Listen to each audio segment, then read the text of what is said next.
Dr. Omar, thank you so very much for coming through, Doc, and for your patience. No problem. Who is Dr. Omar? Start with you for a second. Okay, so Dr. Fatma is a medical doctor by profession, a lady in her 30s. Yes. A lover of the finer things in life. I like that. And a believer in hard work. Very good. It's all about the grit.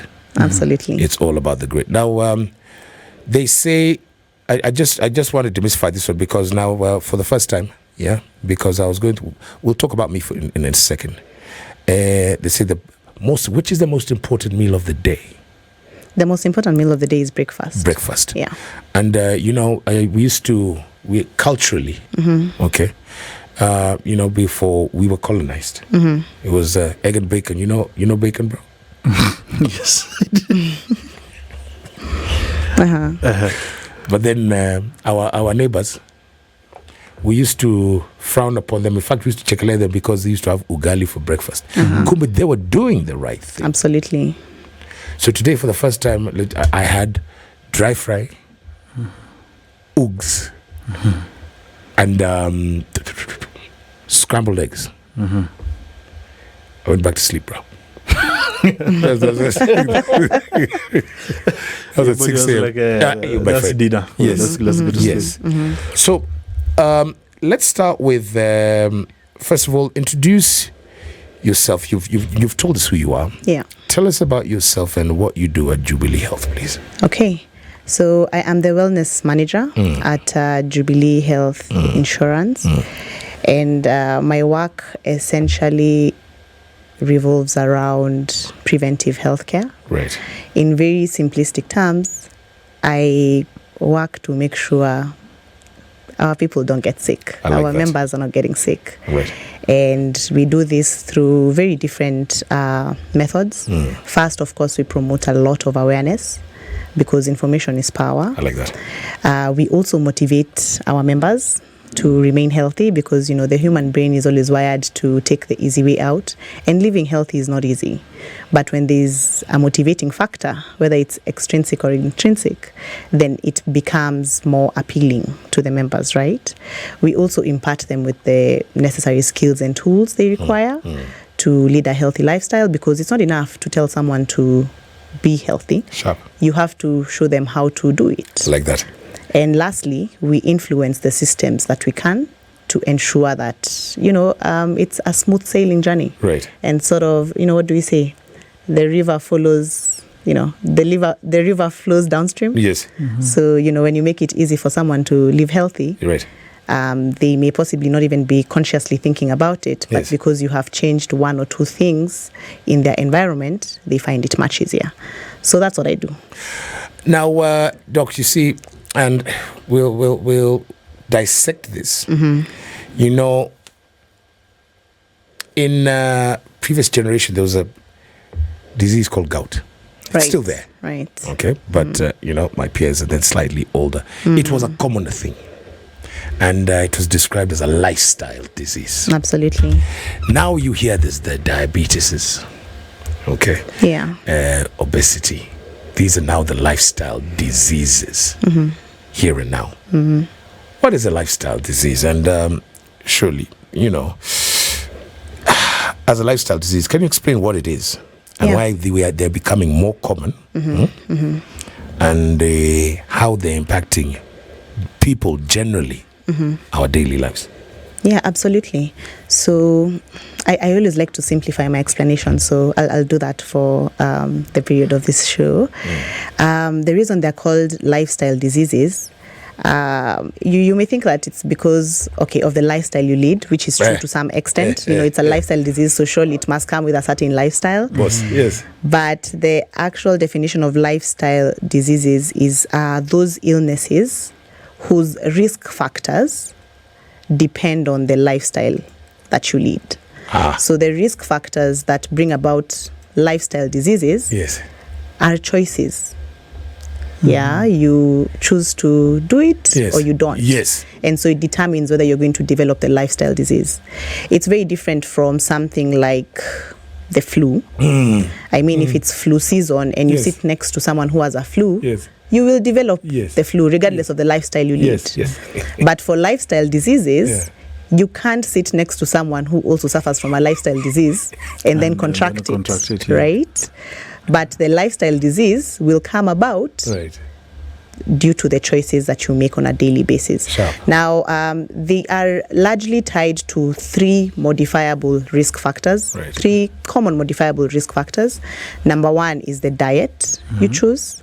Number 2 is how active or inactive you are.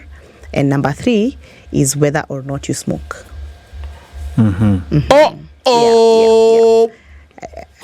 hope you're not asking smoke what, but no. I'll just answer that. Cigarettes, right? Cigarettes have been found to be extremely harmful and contribute to development of lifestyle diseases. So these 3 risk factors, as doctors, we say they are modifiable. You know, modify in simple terms. So modifiable means you can change. You can change it the day you decide to. And it's what now determines whether you'll develop them or not. Now, there are other risk factors that could be tied to development of lifestyle diseases. The most common one that people like to ask about being genes. So you'll find that people will ask, my mom or my aunt suffers from this disease. Is it automatic that I'll get it? Your risk is definitely higher than someone who comes from a family where nobody suffers from these diseases, but it's not one of so nutrition is one of the most important factors to consider in the development of lifestyle diseases. Remember, I've mentioned the 3 most important ones are whether or not you smoke, what kind of diet you're on, and how active or inactive you are, right? Now, if I was to rank these 3 areas from the most important to the least important, well, not least important, but number 1, number 2, and number 3, number 1 would be nutrition. Sort that out, and you sort out a lot of the problems related to development of lifestyle diseases. Nutrition. Okay, so let's deal with them then one at a time. So let's start with nutrition. Okay, so let's first of all, Lorc. What have you had? Okay, and let's have this conversation. Okay, because I hate my vegetables. But I get if I get myself I love spinach. If I get my daily dose, or kachumbari, which is avocado, tomato, onions, and pil. Right. Okay, and then the third go-to is coleslaw. If I do one of those 3 once a day, Doc, surely I'm good. You yourself? I do love my veggies. I do a lot of veggies. No, describe your meal. My meal, a typical meal will be starch. No. Please talk in a language that all Kenyans can understand. Which will be either ugali, chapati, or rice. Ideally, I will go for either meat or beans. Right. And then veggies. I'll do veggies, and this will be every meal. Yes. Okay. I try as much as I can. Veggies is usually my first meal, actually, before even we come to the proteins bit. I'll rather do veggies and proteins. But now my problem, which I know Doc is probably going to address, is my starch intake. I do it a big ugali bruv. Okay. I am very generous with ugali. All right. Great. So I want to take a 2-pronged approach to nutrition. So I'll address what you eat and how much you eat, right? So what you eat and how much you eat and how it should look like, because these are the 2 factors, the 2 main factors that feed into nutrition. So do you want me to start with what or how much? What? Okay. All right. So when it comes to what you eat, this will determine whether you have a healthy diet or not, right? Let's look at the food groups. Basically, okay, let me start here. Imagine your plate, okay? So your entire plate, your entire serving is 100%. And because I want this to be an interactive session, if your entire plate is 100%, so 100% it has the ugali, Kwach, it has the You mentioned nyama. Nyama, yes. And it has the coleslaw. Bas. Sindio? Yes. So out of the 100%, how much do you think the ugali should be? No, you see, what I like to do is, because like I said, me, myself, and I. Yeah. So it is 45, then that to coleslaw 5. Okay. But ideally, Great. honestly, so growing up, if I followed the doctor's advice, which is mother growing up as kids, yani balance, yani a third. A third is a good start. Right. A third is a good start. Right. However, the optimum is this 100%. Yes. Half of the plate Yes. should be the protein. I know it's expensive. Yes. That's actually one of our main issues. Right. It's expensive. Can you imagine half of your plate is protein? Wow. No, Yeah. I can imagine that. But consistently, Yes. especially you see Yes. maybe for a family of 4, a family of 5. Yes. it Wow. can be Yes. pricey. Indeed. So the second best thing, of course, is a third. However, the best is ensure majority of your plate, 50% is protein, and then you're left with the other 50%, right? So 25% is the carbohydrate, which is the starch, and then the other 25% is the vegetable. Okay. Yes. Now, And there maybe let me expound. There are reasons for this. First is because protein is the number one key determinant of whether you're going to build muscle or not. Okay, the more protein you eat, the more muscle you eat. You know, like the way bodybuilders Yes, always they exactly, praise yes, protein. yes. Protein is the holy Yes. grail. yeah, So the 3 more protein chickens, you- I'm like, what? The more protein you eat, Yes. the more muscle you build. The reason it's important to build muscle, the most important reason, is because it increases what we call your basal metabolic rate. Basal metabolic rate is how fast you burn calories without doing anything. Come on. Right? So the more muscle you have, the more calories you burn burn. at rest. Okay? The way we are now. Yes, the way we are now. Yes, so at if rest. I eat a lot of protein and my muscle mass is more than yours, you'll find that I don't find it very difficult to keep off the fat. I love it. Yeah. But if you don't, then that means you do not have enough muscle, and so you need to do more than I do to keep off the fat. Then you really need to build the muscle mass is to support your bone density. As you grow older, you naturally lose muscle. When you naturally lose muscle, you'll find that it goes hand in hand with how heavy your bones are. When this ratio is compromised, that's why you hear when someone gets to a certain age, they just wake up and they feel tired. Yes. Or they just have aches that they can't Yes. explain. Yes. It's because muscle mass is reduced. Yes. Bone density is also, less. Yes. And so they become frail. Yeah, adults become more frail the older you become. Yes. So it's important that you eat foods that build this muscle. Right. Right. Now let's go to starch. No, okay. So while we're on protein, then. Yeah. And like you yes. said, yes. While we're on protein, Yes. there are different kinds of protein. Thank you. Yeah, I think we know the best source of protein is meat. Yes. Our yes, favorite yes, thing. Yes. And so there are always questions about what is the best kind of meat, right? Is it red meat? Is it white meat? Is it all of it? What should I focus on?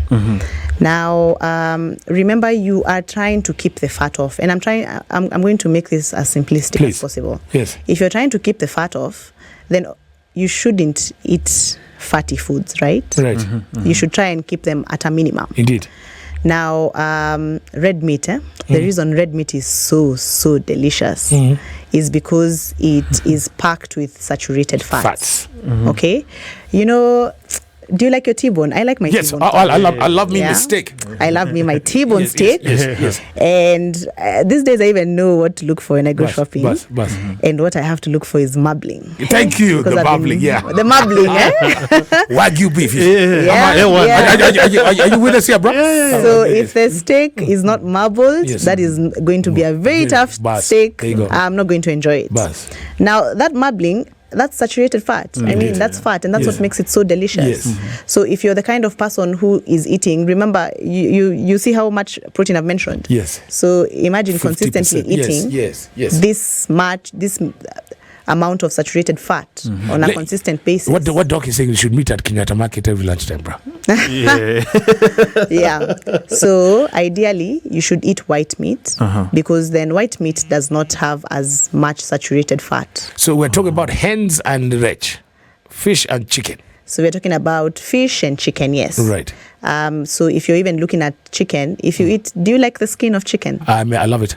It has so much fat, Kwach. I can see you love the good things in life. Eh? That's why. That's why you'll find that people are recommending you have boneless chicken. Yes. The thigh. Yes. Because it's devoid of any fat, okay. right? It's very minimal, and it's not the most delicious part. Thank you. In fact, Madam hates it. It's not. Yes, and so that's why someone somewhere needs to be motivating you to do these things. Yes. Otherwise, you're not going to do it. Wait, you guys think the thigh is not the most delicious? Because I've always argued about this. No, it's a breast. It's a breast. The breast is the one that's the breast devoid. is the least, Yes. The thigh has a piece of skin on top. If you remove it, it has less fat, but it still has fat. The breast is the one that doesn't have. Yes. Fish is fantastic. Right. Fish is fantastic. Right. The amount of saturated fat in fish is very low. Right. And also, even when it comes to contamination, Right. Fish is generally cleaner Right. than animals that feed on land. So Dr. But there's someone sat somewhere and like, okay, I hear what you're saying about the beef. Hear what you're saying about the white meat. I know you're not done, but I'm like, okay, but of those, is there a cheaper option? Yeah, absolutely. In as much as people think that you can only get proteins from meat, how do you think vegetarians survive? Yeah. Vegetarians do exist, and there are people who've never eaten meat their entire lives, and they have muscle. Indeed. There are certain food groups that have have protein, and I'm going to get to them when I'm talking about starch. Yeah. Okay. So just to even quickly mention off the top of my head, did you know potatoes actually have protein? Come on. Yeah. Ndengu. Do you like ndengu? No, thank you.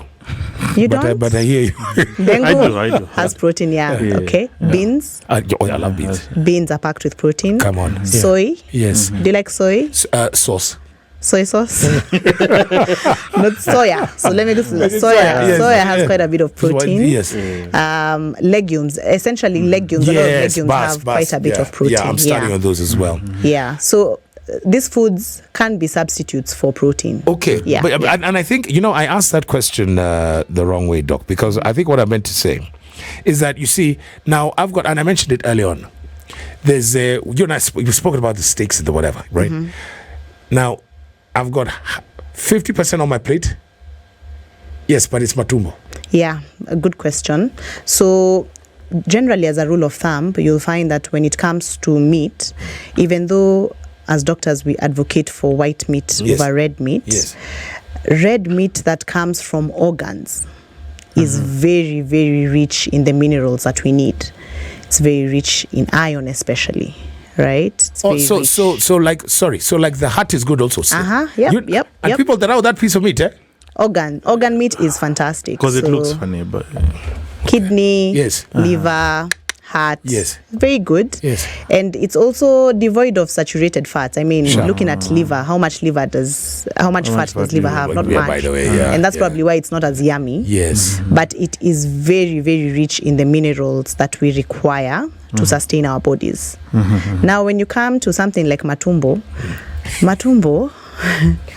but I like my matumbo as well. And please be gentle. It's gonna hurt a lot of us. Matumbo is so high in saturated fat, Kwach. It's so high in saturated fat, and given the color, what color is matumbo? There's gray, then there's cream. Yeah, it doesn't have minerals. There's something called myoglobin. Sorry, I'll still try and simplify. So myoglobin is the component that is found in muscle. Right. And muscle is red. Right. So organ meat has very high amounts of myoglobin, which then give it that color and just make it as nutritious as it is. So looking at matumbo, I mean, Yeah, the nutritional value there is very low, and it's also high in saturated fat. Sure. So you're even better off not eating a protein. Are you begin with. serious? Yeah, if you're gonna eat matumbo. Matumbo should be a treat. Wow, it is that useless. Yeah, there's really not much nutritional value there. Okay, so in the food chain, that is now bottom, and it's there with the plankton. Yes, matumbo is down there. Huko with the plankton. Yes. What ranks slightly above that? Okay, no, 3 pieces of an animal. Does that make sense? That you see, and I like the way you've done that. You know, it's hard to take. Yeah. But we have eaten it. Right. See what I did there? Yeah. What other 2? Yeah. After matumbo, I would say the one that ranks just above that is pork. And don't be upset. What? Pork is so high in saturated fat, and it's a red meat. Did you know that people who think pork is white meat? Yeah. Yeah, pork is a red meat, but the reason pork is so delicious is because it's extremely high in. Kwach, when was the last time you ate pork and didn't have to ask for a serviette to just wipe your mouth? What do you mean? I've just bought 4 kilos. there's an offer here at Carrefour at the butcher. No, serious. Oh, yes. Yeah. Pork steak, $8.99. Really? Yes. Pork is so high in saturated fat. I'm not saying. What's wrong with you? Pork is very fatty, Kwach. It's so fatty. Yeah. It's so fatty. Right? And so if you're... Simi can go. She's just finished. you have your plate is pork, Kwach. Yeah. You're treading down a dangerous path. And they're steaks. Then now after that, we come to the general red meat. This one we call it meat in bone. Yeah.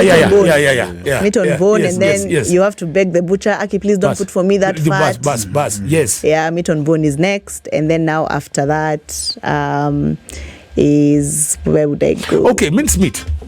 Mincemeat. So there are 2 kinds of mincemeat. I see, lean. There's the lean mince, yes. and there's the kawaida mince. Yes. Actually, how I found out that the difference is actually very stark.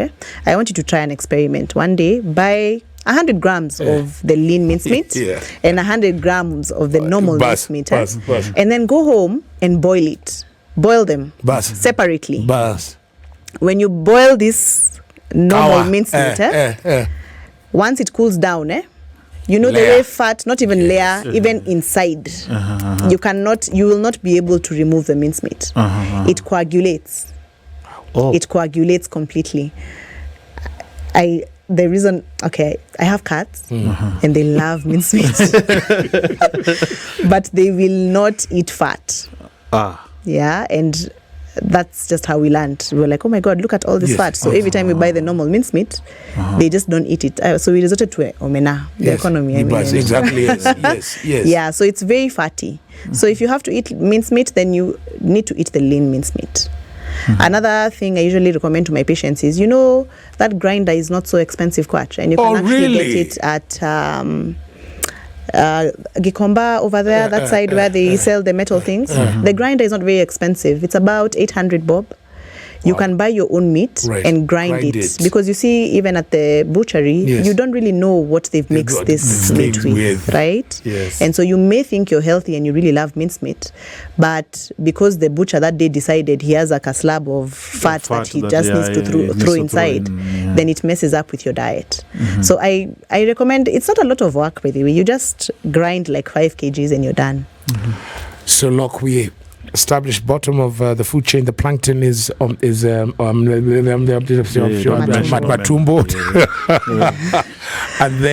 and then of course we've got pork. And Doc, you've done me in. We've done me in, and then normal meat. And then normal meats. And then after that now we have our organs. Yes. Our organs are fantastic. Where do sausages rank in this? I'll get there. Okay. Now, Doc, you mentioned it. And it's also something that we also love, but it's also considered, it's a fish. But in terms of nutrition, the value is very high, but people disrespect it. We're talking about Omena. Yeah.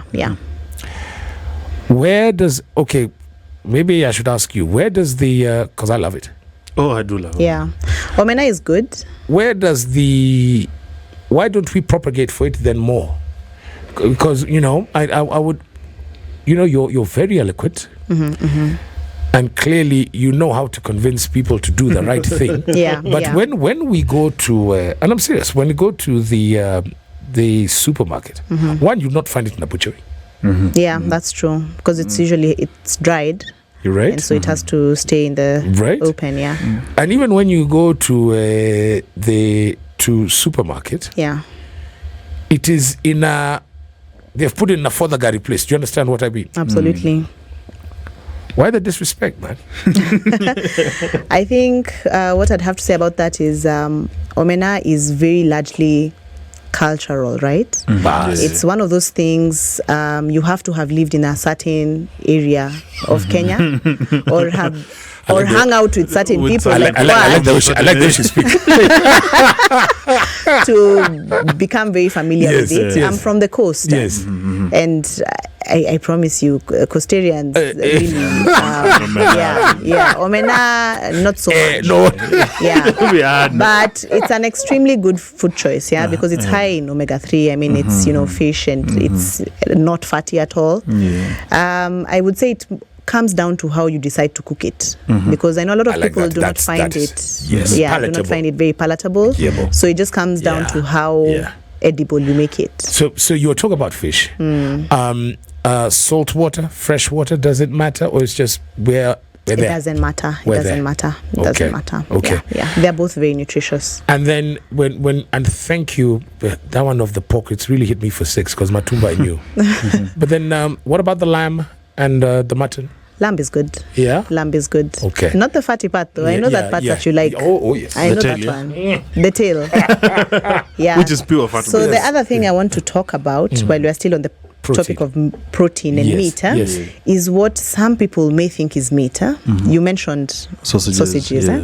So how I like to look at nutrition as a rule of thumb, and just to make it very simple, if it's not coming straight from the ground to your plate or straight from being slaughtered to your plate without anybody adding anything else, you're probably eating some unhealthy things that you need to watch out for. So straight from the ground, what I mean is, where do you see white bread growing? Nowhere. I can take a break. Another one. Where do cornflakes grow? Come to think of it. Where do they grow? You'll never see them. Where do sausages? How do you slaughter a sausage? How do you? No. How do you slaughter a sausage? How do you slaughter a sausage? So if it is not coming straight from the ground or from add something, right? How I like to approach health is I like to start where you are. I like that. Okay. Yes. And for the plan I've given you, this is for someone who's probably been working out. Right. And they want to take their health to the next level. Maybe they've been working out and they're not seeing results. And if you're wondering what plan Doc is talking about, is like picture your plate. Yeah. Okay. So ideally, and correct me if I'm wrong, Doc, is that your plate is 50 protein, 50%. Okay. Half of your plate. Half of your plate is protein. Yes. 25 vegetables, 25 carbohydrates. Very good. So this is for someone who you've been working out and you're more active now, and maybe you're not seeing results. The tummy is taking much longer to fall off. Sure. You're looking, maybe you're a guy and you're seeing like people with muscle and you're wondering, I've been working out, I've been doing this thing for like 1 year. Why am I not seeing results? If you're not that person, if you are coming from the place of, I have been eating badly, where do I start? Half of that plate would need to be vegetables. Wow. The 50% would need to be veggies. Right. Okay? You can see where I'm going with this. Carbs will never be half your plate. Carbs will never be half your plate. Umesikia Omera? The carbs will never be half the plate. Yes. So half your plate either needs to be vegetables or protein, depending on what your goal is. Okay, so let's start with the veggies, because I like you, but you're not my friend. Absolutely. Okay. Yeah. Because you're telling me bad things that I don't want to hear. The truth hurts. Let's start with. We said we're going to start with starches. Carbs, yes. No, but I want to start with vegetables. Veggies, Tell me a bad vegetable.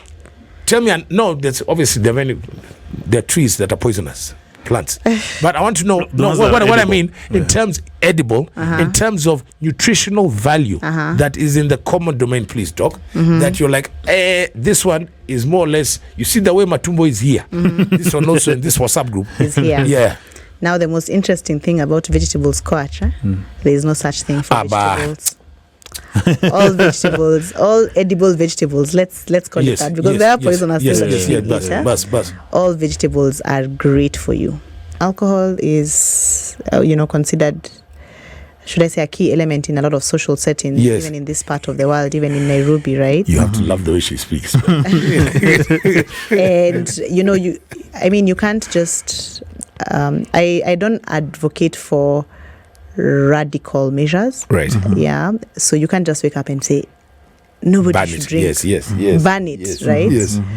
But ideally, what you need to do is educate people on what the benefits or the risks would be. And if they were to indulge, if they must indulge, then what's acceptable? Because this information is there. And we know it as medical professionals. So what's recommended? Hey, you guys are not going to be happy. But so when it comes to drinks, so you measure with a 300 ml glass if you're drinking not hard liquor. Not spirits, not rocos. Yeah. So spirits you measure with a tot, but then every other drink you measure with a glass. Yes. Now looking at the different types of drinks, the content for wine is usually anything between 10 to 14%. The content for beer is up to 7, 8. 5 to those ones for 10%, no. The content for beer is, take you to the moon. Moon rocket. 4 to 6%. 4 to 6. Yeah, 4 to 6. And then the content for hard liquor is 30 to 40. Right? Yes. So because of this high alcohol content, then you'll find that the recommendation in terms of quantity decreases the higher the content is. So starting with hard liquor, what they recommend in a day is 1 tot. What? How many have you been having, Kwach? No. The thing is, I don't do that hard liquor. Don't do hard liquor? You mean that's a 300 ml one? We are getting there. So 1 tot. What? 1 tot is what's Per recommended. Yani in a week, just 7. Do you know That's 3 doubles. The guys who do 7 in a sitting. 7 what? Tots. Okay. So the recommendation for tots is 1. We don't know what we can tell you about that. Okay. And then we go to Then the wine. next one is wine. Yes. The ladies. Yes. Now for wine, ladies are supposed to have, and remember I'm measuring the 300 ml glass. Not that glass you go and tell the waiter, Jazza. 300 ml, the ladies is 1. 1 glass a day. And not more than 7 in a week. Come on. For ladies. Okay. Now you come to my WhatsApp group. So I come to beer. So beer, because of the body mass index of males, the allowance was a little more. Yes. No, actually because of the alcohol content. Yes. Remember, wine has 12 to 14, 10 to 14. And beer is 4 to 6. Yes. So males, the maximum is 2. Okay. 2 in a sitting, a maximum of 14 in a week. Teacher. Bas. Now, I'm getting to you. I already know your question. I already know your question. Let me tell you, I already know your question. So the maximum in a week is 14. But good, you know the question. I know the question. So the question is, what if I drink all 14 in one sitting? There. No, honestly, that. And then he forgets and adds. No. So honestly, that's it. There's a term for that. And the term is binge drinking. Yes. Even if you drink all 14 and you don't get drunk, if you're drinking higher than what is recommended, you're binge drinking. Yes. And binge drinking has been shown to have detrimental effects, especially on your brain. And I'm going Boyrok, yes. Binge drinking is terrible for your brain. It's terrible. There's no excuse to say because I did not do Monday, Tuesday, Wednesday, Thursday. You know, Sunday, Monday, put Tuesday, 2 Wednesday, side Thursday. by side. Yes. We put Kwach Yes. and Fatma. Yes. If Fatma has 2 beers every day, 2 beers every day, and then Kwach, because he's so busy, he Friday has 14 on Friday. 14 on Friday. Yes. Kwach is going to damage his liver, his heart, his brain much faster than Fatma. Okay? There we have it. And I'm not advocating for drinking. Yeah. No. So I get ideally, you. you shouldn't. If you're a teetotaler, it's fantastic. Yes. But if you're not and you're socialized to drink, Yes. you need to know, as a lady, 1 glass, as a man, 2 beers, 1 shot, call it a day. Me, I feel sorry for you who drinks because So I feel sorry for you guys who drink. Baba, that's like medicine. But But it's not even one double. And you mentioned. just a single thought, Baba. My friend. You don't I was even- listening. You said now if you can't do all those, because it's life, and Yes. the reality is usually very different from what the textbooks say. Yes. If you drink the way I don't recommend, you mentioned that you don't eat. Yes. Alcohol is not like food. When you drink alcohol,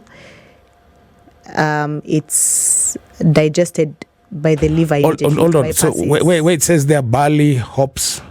Nini, that's your Disregard all those. No, please. Those are ingredients, Baba. Those are ingredients. Good one. Those are ingredients. Those things come together to make the alcohol. So alcohol usually bypasses the Digestive system. digestion process. Yeah. Oh. Food sits in the stomach Yes. for like 2 hours. Yes.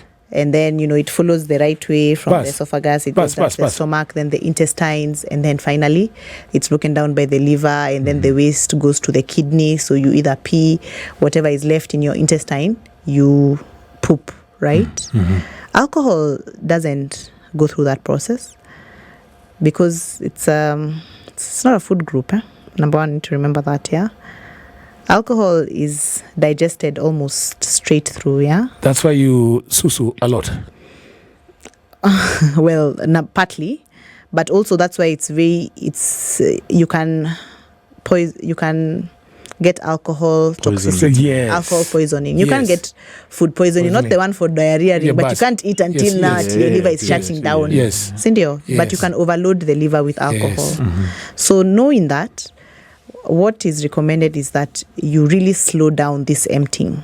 You really slow it down. By eating. You shouldn't drink on an empty stomach. Let me Right. not say you can't. You can, Yes. but you shouldn't. Yes. Yeah, and what is actually recommended is that you eat, and notice where I'll go with this. You eat fatty things Yes. and you eat protein, because you see fat and protein will absorb them much slower than if you say eat vegetables. Yes. Now imagine if you take Fatma's recommendation, and now Fatma said, before I drink, I must eat fatty things. How will your body look like after a while? So we go back to where we So we began, are back to where we did not want to be. where we are saying we don't eat fatty foods. Yeah. You remember where you came from? Yeah. Yeah. So that's why you'll find, why cheese boards are popular? Yeah, cheese boards are popular because cheese is very high in fat. Huh? Yes. I love cheese. And so, it sits in your stomach for a while. Yes. And so if you eat cheese and then you drink, you'll find that getting drunk is also a bit more difficult. It's a right? rumor. Yeah. So remember that. So if you must drink, please always make sure that you eat beforehand so that you don't damage your organs so much. But we've said 2 drinks from today, Kwach. Yes. No. Kwanza mimi, I'm Lorc. Touch wood. And it's from my lips to your ears. Yeah. December. Last week was a trip. Doc, Fatma, thank you so much for coming through today. You're we welcome. hope to see you. By the way, make sure you join us with Fatma every Monday. Paka Chaliageto, have you been? Chaliageto sema, bwana doctors kila kitu ni mbaya. Sasa tukule. In moderation. So you said it is what is it? What is that? What's the app, Doc? Maisha Fiti. Listen, get on there, jump onto Maisha Fiti now. Quick, fast, minus slow. Next Monday in the 4:00 hour going forward, Dr. Fatma Omar will be up front and center, man. Wellness manager, Jubilee Health, absolutely brilliant.